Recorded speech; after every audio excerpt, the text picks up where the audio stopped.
We are your hosts tonight. And my name is Teresa D'Souza, and I am one of the chairs of the Voter Rights Task Force here at the U. My pronouns are she, her. We are so happy to see you all here tonight. Your presence indicates a belief or a hope that what divides us is less important than what unites us. There are those who would have us believe that the other side doesn't share the same values we do, and instead tries to divide us by our differences. And I'm talking about both sides, not just one side or the other.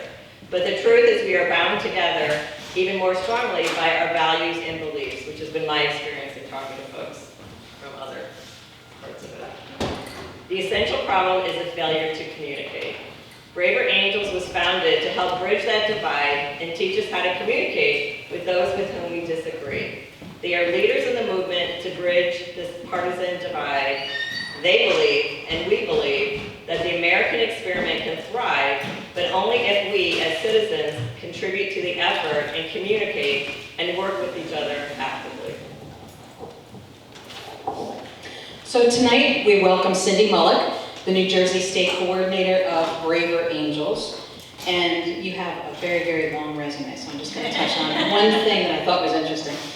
She's also the founding executive director of the Harriet Tubman Museum in Cape May. She was nominated 3 times for the National Medal. See, I told you they'd be impressed. She was nominated 3 times for the National Medal for Museum Service, and the museum has been recognized by the Smithsonian, USA Today, and Time Out magazine as one of the top museums to visit in the country. She got her undergraduate degree in English from the University of Pennsylvania and her MBA and law degree from Columbia University. So, please welcome Cindy Mullock. Thank you so much. And thank you all. What a beautiful day. So I'm especially impressed that you're here tonight, this beautiful early evening. And you all are already, I know, doing your part to bridge these divides. I know through the League of Women Voters and through the UU, I understand that you have a voting rights task force. What awesome work you're already doing. And I can tell already that you care deeply about the state of our country and the state of our polarization. So I'm really excited to introduce you to Braver Angels, our nonprofit organization tonight. Has anybody, maybe by a show of hands, has anybody ever engaged with Braver Angels before? Either attended one of our events online or in person? Or have you heard of us before? Oh, great, great. All right, that's wonderful. And I saw a couple of hands. If I could maybe just ask you to shout out whatever involvement you've had with Braver Angels. I did several workshops on bridging the divide where we practice on one side and the other. Awesome. Awesome. There's not a hand over here. Any workshops or kind of similar? I just do some Zoom meetings. Perfect. Perfect. Especially during the pandemic, Braver Angels was just formed in 2016, and we'll talk a little bit more about that. It became a nationwide organization. We're a nonprofit. We're dedicated to bridging the divide in our polarized politics in this moment. And in the wake of the 2016 election and all of the polarization around that time period when it was Trump versus Hillary Clinton, just after that election, the group came together, the leaders of Braver Angels, the founders, came together and just had this sense of frustration with where our political climate was, where our political conversation was. And so they decided to start small in our communities. And in Ohio, they brought together a small group of people, some blue and some red, who, when they initiated their conversations, thought that they had nothing in common. Now, one of our founders happens to be a marital counselor. And when we're living in a moment where does seem like our national family needs some therapy, right? So they brought these two groups together and decided, let's engage in conversations and really talk about the issues instead of pointing fingers and spouting our own thoughts at each other. Let's open a dialogue. And at the end of those workshops, a couple of very, very intense days together, they came out, wasn't intended to change anybody's opinions, but it was intended to allow us to get to know each other better as individuals, and maybe through that process understand why someone thinks the way that they do, and hopefully through that it can also sharpen our own beliefs, right? And maybe we can get to some better policy on the basis of understanding one another. So that was the beginning of Braver Angels.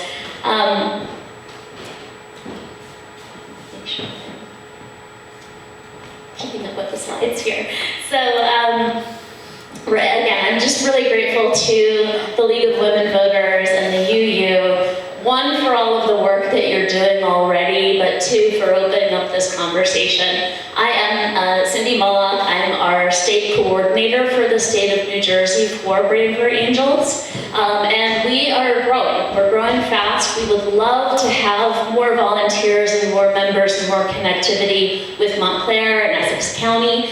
We are statewide and nationwide, and our on-the-ground efforts in communities we call alliances. You might think of those as branches of the organization. We don't have an alliance right now in the Montclair area, but we have a lot of interest in one. So if anybody by the end of the evening is interested in pursuing that, or interested in getting to know more about Braver Angels through events, there are plenty of opportunities to engage.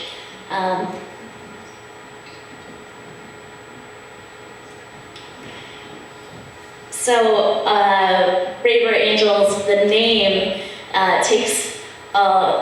gives a lot of credit to Abraham Lincoln, and of course in Gettysburg when he talked about the better angels of our nature.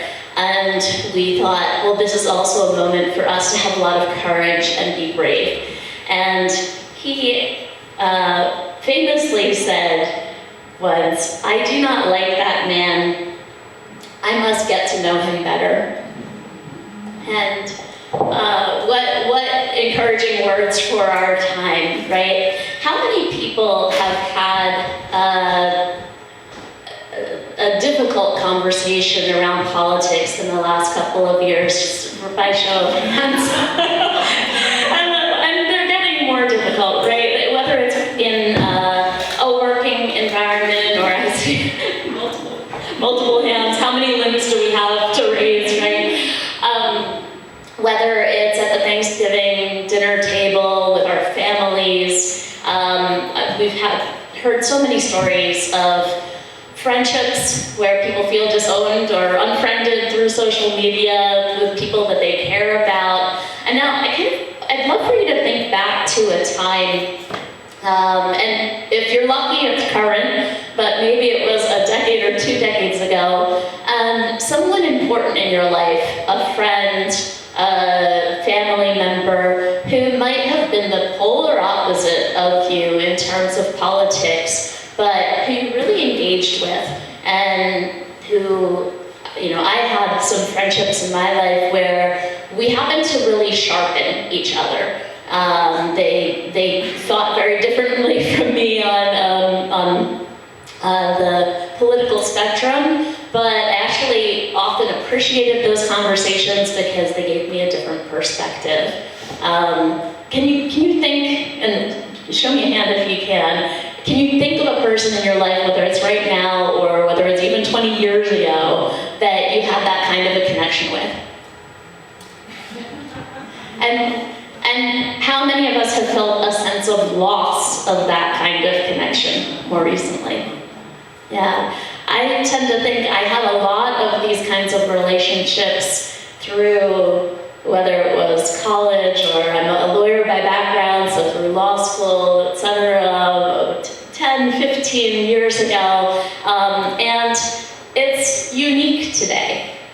And a lot of that uniqueness is, of course, environmental and social, is, of course, our political environments, our media that often shows the most extreme voices, right? The extreme 5% on each side, because that's what gets the clicks and the eyeballs, that's what gets everybody angry and riled up and watching more.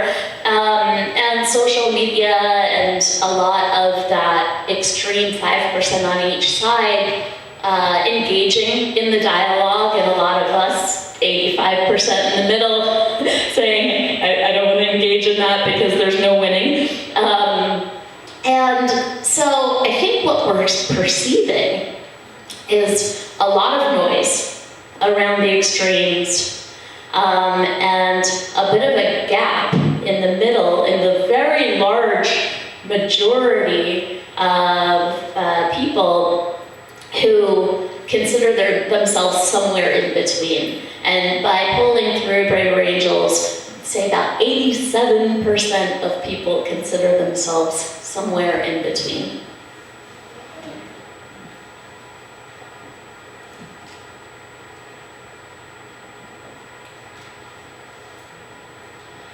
So at Braver Angels, we talk about affective polarization a lot. And what is affective polarization? Well, it's where we start personally identifying. So it's not just our politics that are polarized, but it becomes our identities and ourselves that are polarized. We've seen that in the last couple of decades, our self-affirmation of our own party policies, our own beliefs, our own values, we have considered more highly and valued more, and we have otherized significantly. And so there is an increase in animosity, contempt, and distrust of the other party. And that, of course, is leading to what we refer to as affective polarization, in the sense that you're really attaching personality, you're attaching assumptions about beliefs. So if someone says that they belong to a party, we have a whole list of assumptions in our heads that we attribute to them because they say they belong to one party or another.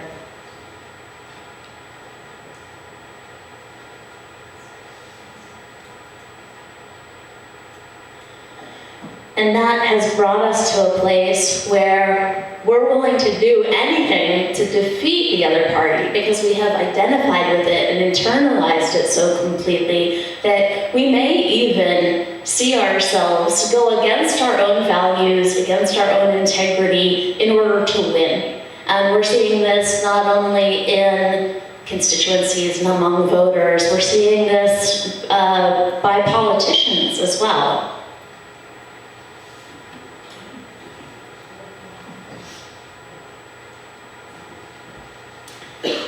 And of course, it's always the other side that's wrong, right? We've become unwilling to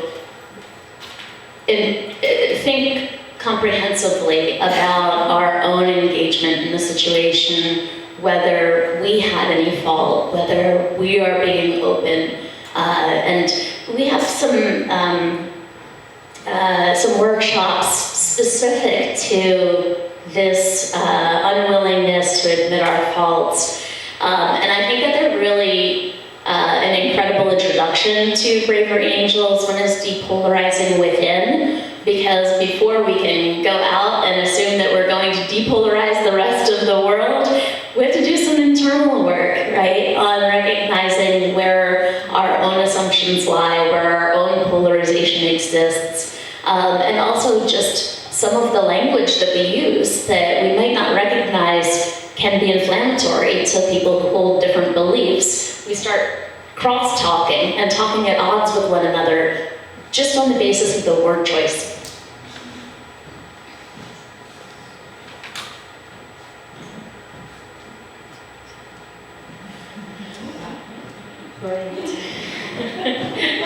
So this is from a poll that's been taken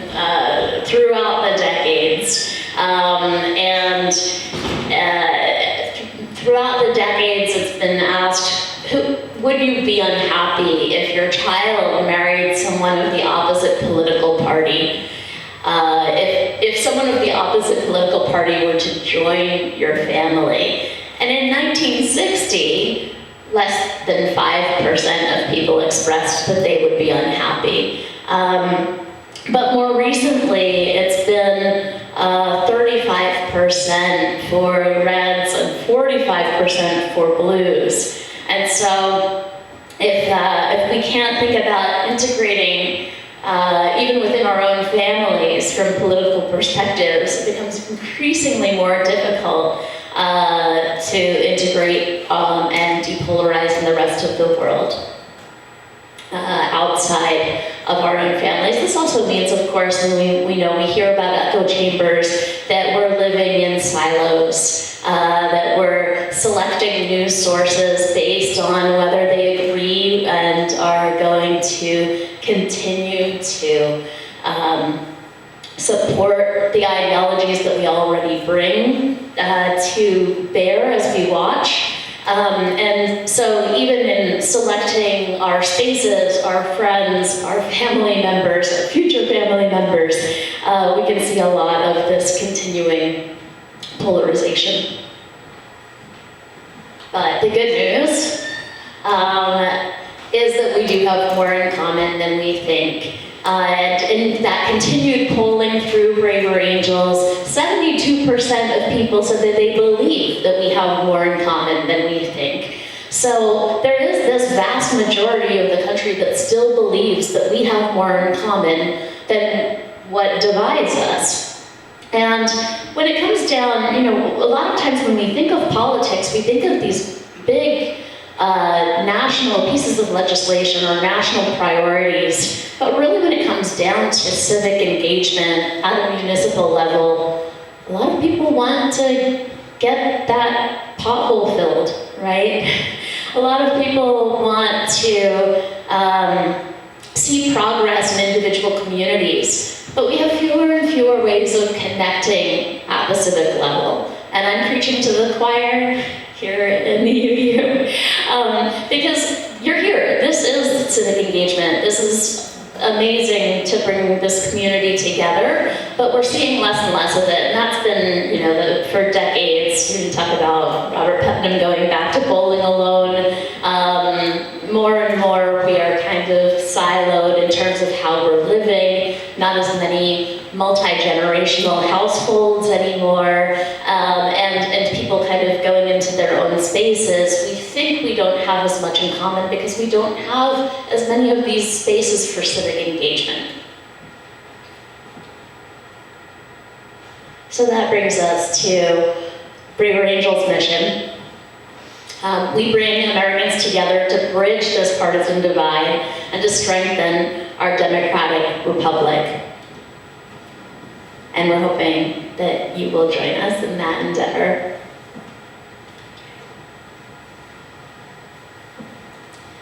So we do have a pledge, and as individuals, we try to understand the other side's point of view, even if we don't agree with it. This involves a lot of listening, rather than kind of pointing at each other, entering conversations within a space of curiosity, right? Trying to get to know the other person's point of view and recognizing and understanding that we can learn from everyone, even if we think they're crazy. Even if we don't agree with a thing that they're saying, what can you learn under those circumstances? And actually just shout it out. What can you learn from someone who has the polar opposite view that you do? They might be right. I love that. They might be right. They might be right. That their individual experience in life has been different. That their individual experience in life has been different. Great. What else? That there's more than one side of way of looking at things. That there's more than one side. I love all of this because even that there's more than one side, it's also, what can I learn about, if I am in a silo, if I am in my echo chamber, what can I learn about the other side that I don't know, right? If I enter into it in a space of curiosity, well, there's this whole other world that I'm not exposed to. because I don't have that many friends or connections. What kind of news are they hearing? So if I enter it with questions and curiosity, it doesn't mean that I have to change my mind. And I know that we are ticking down on the time. I just want to say I'm not actually able to see it because of the lights. Okay, great. So you'll give me a signal? Okay, great, thank you.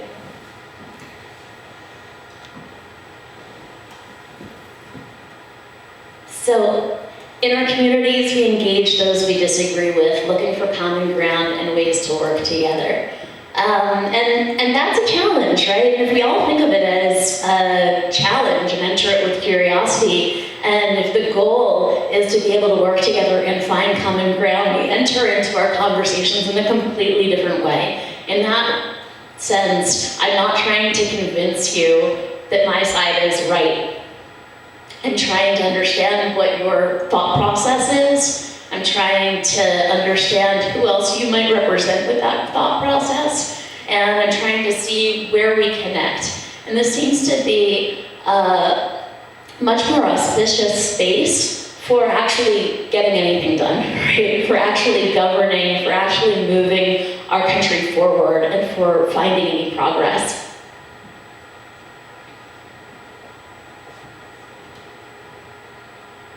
And then in politics, we support principles that bring us together rather than divide us.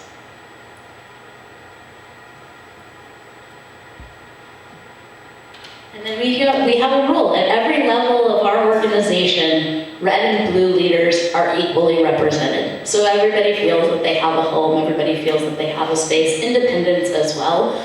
There are definitely a lot of purple friends within Braver Angels as well. And so, we do have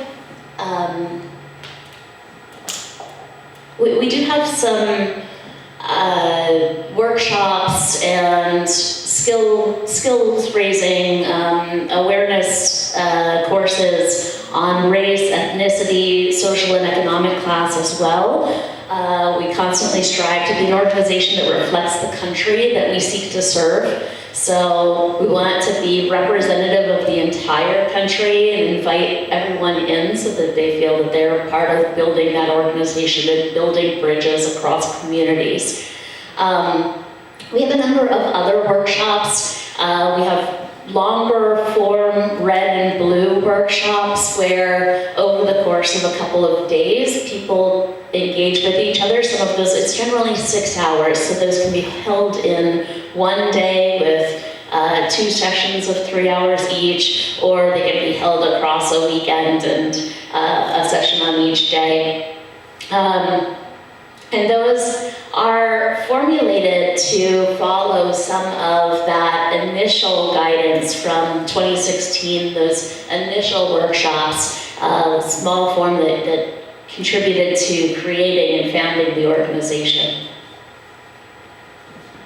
So here's a little timeline on our history, our story. In 2016, as I said, this was the first red and blue workshop. So across a couple of days, a series of meetings in Ohio where these brave individuals, these courageous individuals who found themselves in October, November of 2016, completely across the aisle from one another, feeling that they didn't have anything in common, actually came to common ground and built friendships out of that first Red Blue workshop. In 2017, we began building the organization. There was a bus tour, the One America bus tour.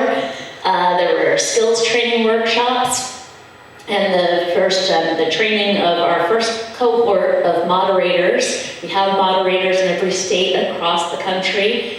We do a lot of introductory meetings like this, and also deeper engagement with different organizations and then with people within Braver Angels as well. in 2018, 2019, we started building out more formal structures, having our state coordinators and growth at the state level. And then in 2020, of course, the next election, there was explosive growth as we're experiencing right now, especially because people get so frustrated with the polarization that we see in the lead up to these big national elections. It was similar in the midterms in 2022, but especially in the presidential elections, we get so much more fixation on how we're divided.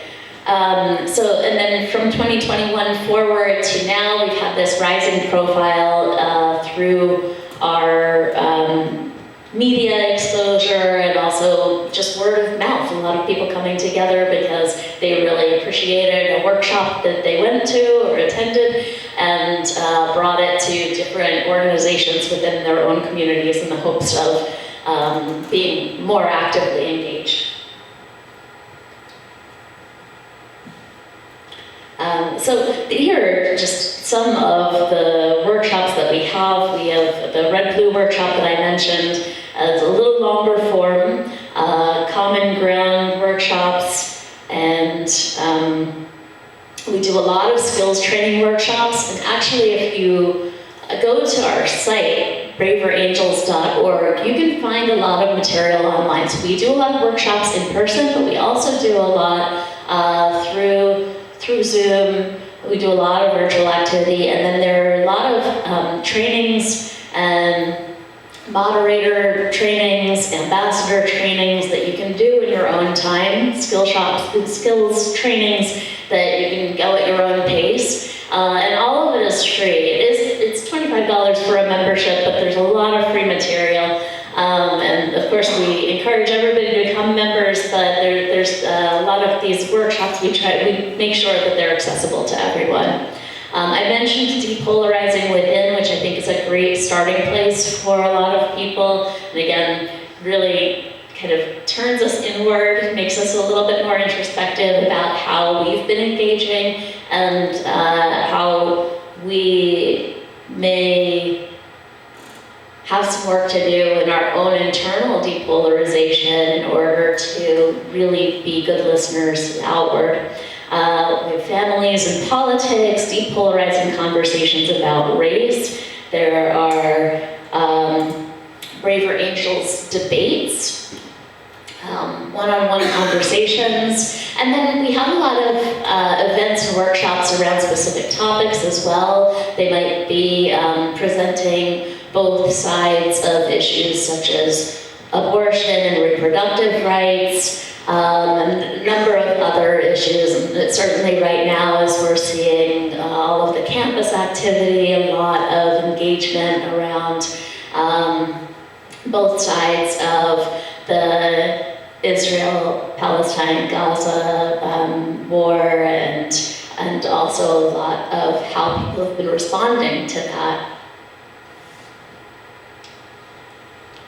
We've also done a lot of work with school boards, and I mention that just because, especially, we've had a lot of news in New Jersey and coverage in New Jersey of issues around school boards and the polarization that we're experiencing at the local level. I did mention a lot of times in our municipalities, we might not be as actively divided if we can focus on the things that we really want to get done around our towns. But we definitely have seen a lot of polarization break out. Okay, I'm going to take a little bit of a break here, just momentarily. Yeah. And in that break, I would love to open